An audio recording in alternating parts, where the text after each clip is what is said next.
L'enlèvement frappe à la porte de la terre. La Bible nous fait savoir dans le livre de 1 Corinthiens 15h52, en un instant, en un clin d'œil, à la dernière trompette, la trompette sonnera, et les morts ressusciteront incorruptibles, et nous serons changés. Bien-aimés dans le Seigneur, l'époque dans laquelle nous sommes, est celle de l'enlèvement. Or, l'enlèvement est le plus grand événement dans le calendrier de Dieu. C'est un événement que tu ne dois pas manquer. Il se peut que tu rates une cérémonie dans ce monde, tu peux rater l'anniversaire d'un ami, ou tout autre événement, mais l'événement de l'enlèvement est un événement que tu ne dois pas manquer. Si tu le rates, ce sera pour de bon, et si tu réussis, c'est pour de bon.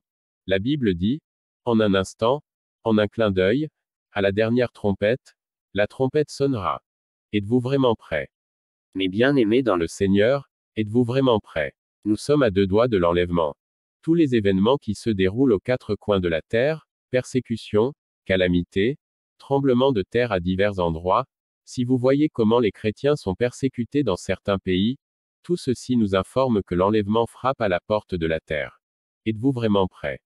Je vais vous partager mes visions de l'enlèvement.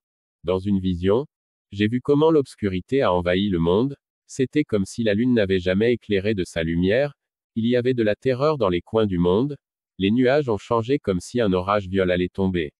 Moi aussi j'étais terrifié, si apeuré, puis soudain, un groupe des gens sont venus me voir et m'ont demandé, Frère Emmanuel, peux-tu nous dire quand l'enlèvement aura lieu? Je leur ai dit, personne ne sait le jour ni l'heure où va sonner la trompette. Alors ils m'ont demandé, y a-t-il certains événements qui doivent s'accomplir avant que la trompette ne sonne?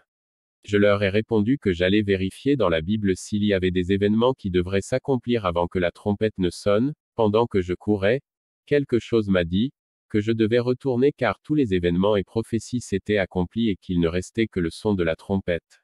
Après avoir entendu cela, je suis retourné vers ces gens et je leur ai dit que tous les événements s'étaient accomplis et que la seule chose que nous attendions était le son de la trompette. Ensuite je les ai tous rassemblés et leur ai dit que nous devons implorer miséricorde et nous étions là disant, Seigneur prends pitié de moi, Seigneur prends pitié de moi. En un instant, en un clin d'œil, j'ai vu les anges qui apparurent au ciel, ils avaient revêtu des vêtements glorieux, des lumières scintillaient sur leur corps, leurs vêtements étaient de couleur bleu ciel, de longs vêtements avec un ruban, au fait ils étaient si glorieux, ils avaient un corps glorieux et ils ont sonné la trompette, de qui l'ont fait, plusieurs d'entre nous qui implorions la miséricorde nous avons été enlevés, mais pas nous tous. Parce que certains imploraient la pitié mais ce n'était pas sincère. Ensuite, j'ai remarqué que moi aussi je fus enlevé, tandis que je montais j'ai regardé mon corps fut transformé conformément à 1 Corinthiens 15h53. Quand je montais j'étais heureux, j'ai ressenti cette joie intérieure d'avoir échappé à la pollution du monde, j'ai échappé au piège du diable, et au gouvernement de l'Antéchrist, tandis que je montais, je regardais mon corps, il était glorieux que le mot me manque pour décrire cette gloire, c'était si beau. Le temps d'arriver devant l'agneau de Dieu, nous cherchons nos parents, pour voir s'ils ont été enlevés, on cherchait tel frère ou telle sœur, nous cherchons partout mais voilà, j'ai vu quelque chose qui m'a affecté, et Dieu a parlé en disant de chercher certains de nos parents sur terre. J'ai vu plusieurs d'entre eux, ils étaient prosternés et avaient la main sur la tête, ils étaient remplis de remords et dit. C'est pourquoi ai-je raté l'enlèvement. Ils étaient si attristés et d'autres disaient Seigneur nous ne savons pas que tu viendrais maintenant et j'ai vu comment les démons se riaient des chrétiens qui n'ont pas été enlevés. Mais ma question pour vous chrétiens, où serez-vous quand la trompette sonnera? Êtes-vous encore animés de la pensée de l'enlèvement? L'avez-vous toujours? Ou avez-vous oublié l'enlèvement? Craignez-vous toujours Dieu? L'aimez-vous toujours? Où est votre huile? Souvenez-vous de la parabole de 10 vierges, 5 étaient sages et les 5 autres folles, on les appelait toutes vierges, ce qui veut dire qu'elles étaient toutes chrétiennes, lisez Matthieu 25. Beaucoup se sont détournés du Seigneur, parce que l'enlèvement ne pas arrivé au moment qu'ils attendaient, beaucoup ont perdu leur huile de prière, beaucoup ont perdu leur huile de jeûne, beaucoup ont perdu leur huile d'évangélisation, parce que l'époux tarde à venir. Chrétiens, laisse-moi vous dire.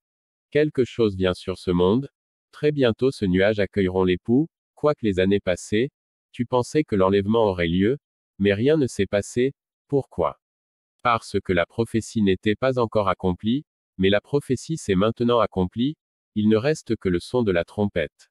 Si tu rates l'enlèvement c'est pour de bon, et il n'y a aucune autre alternative. À ce moment-là, La porte de la grâce sera fermée. Les fenêtres de la miséricorde seront fermées.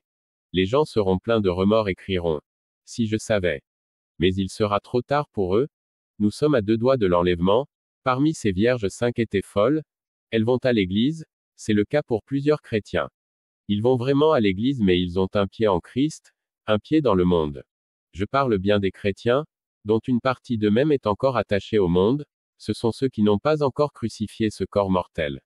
La nature adamique est encore vivante dans leur vie. Je parle des chrétiens qui aiment le monde, on les appelle vierges, ce sont des chrétiens, ils paient la dîme, ils font des offrandes, ils dansent, ils chantent.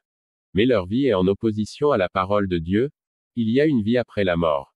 Dans très peu de temps, la trompette retentira, et ceux qui vivent une vie saine, seront changés, ils vont revêtir l'immortalité. Ils auront un corps glorieux. Ils seront enlevés et prendront part au festin de noces de l'agneau. En ce moment-là, où seras-tu? Seras-tu parmi les croyants à qui les païens vont poser des questions? Où seras-tu parmi ceux qui seront enlevés? Le son de la trompette n'est pas fait pour tout le monde. Si tu es dans la fornication, tu ne pourras pas entendre ce son. Si tu convoites encore des hommes et des femmes, tu ne pourras pas entendre le son de la trompette. Si tu es encore dans le péché, tu ne pourras pas entendre le son de la trompette. Si tu as compromis ta vie de prière, tu ne pourras pas entendre ce son. Si tu as compromis ton évangélisation, tu ne pourras pas entendre le son. Si tu ne vis pas une vie sainte, tu ne pourras pas entendre le son. Si ton habillement n'est pas décente, tu n'entendras pas le son.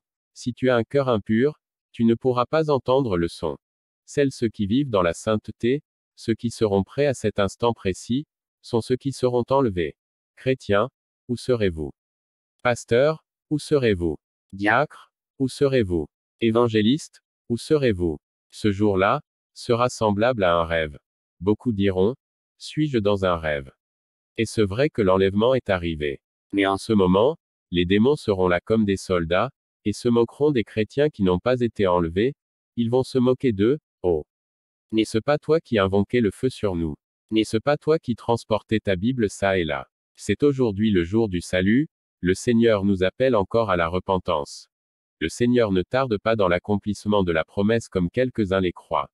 Il a prévu un jour où il jugera chacun avec justice et sainteté. Il a prévu un jour où la trompette sonnera. Es-tu vraiment prêt pour l'enlèvement? Prépare-toi à la rencontre de l'agneau de Dieu. Je l'ai vu, l'enlèvement est à 2 doigts de nous. Prépare-toi à la rencontre du Seigneur.